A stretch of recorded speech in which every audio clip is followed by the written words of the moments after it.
On this episode of Five Films, we welcome Matt Penny. Matt is based in Liverpool. He's an avid cinephile and he's been renting from Snips for around about 12 months now. Here's his five films. Okay, so film one will be Cloverfield, and this is a kind of a special film for me because when I was about 13 years old, this came out, and I was so excited. I've been following all the viral marketing for it online. I was all clued up because I was a big like an IMDb forum type of lurker, and I knew that it was coming out, and I knew that there was a load of hype behind it.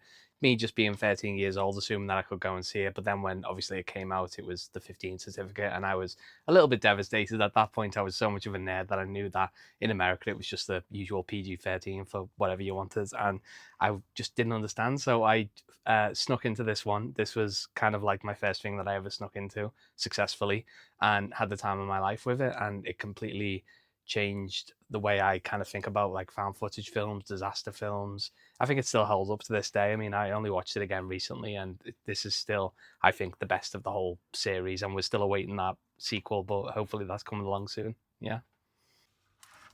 Okay, so this one's a bit more of a like an off kilter type of pick. This comes from around the same time as Cloverfield, but this one was kind of me and my mum's thing. This was romantic comedies and these kinds of like Jennifer Garner vehicles where we just, we had like a little bit of a bond over them. And this one was special just because it was one of the ones that me and my mum went to go and see. We were both looking forward to it.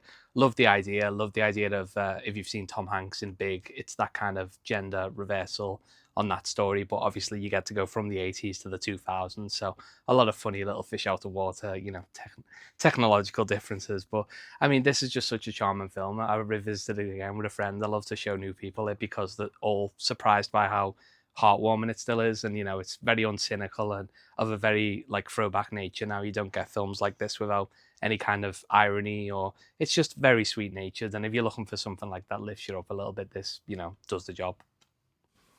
Okay, so this one would definitely belong on my favorite films of all time list.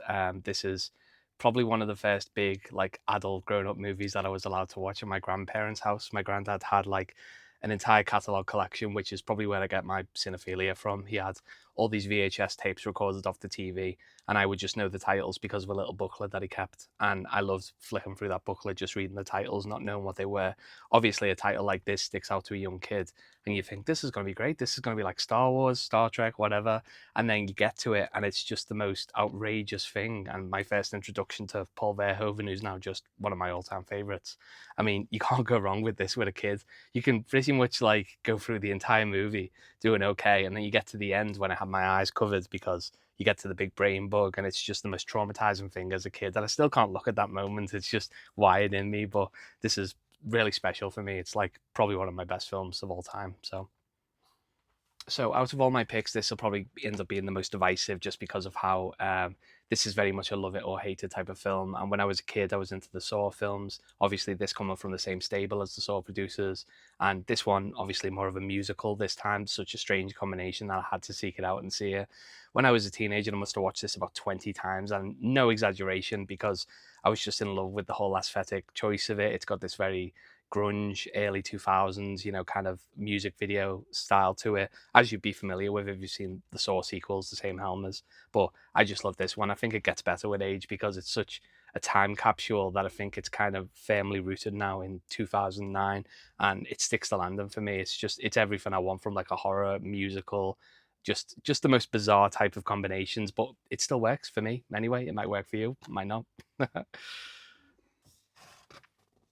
So this film is one of the most important films to me in my kind of cinephile education, just because it was like a big introduction to world cinema. So until I watched this film, my world cinema kind of exposure had been animations, Japanese animations, but making the leap into films was this, because one night on Film 4 it decided to be shown, and just the right time to catch me and my interests. And I was just absolutely hooked on the idea of, what if you and your friends were sent to this island? As a kid, there's nothing more palpable than, what if you were in this situation with your school friends and you had to kill them? And it's just the most shocking idea, and it still has that punch to it. Even though now, obviously, Battle Royale as an idea, as the words Battle Royale is very associated with like video games.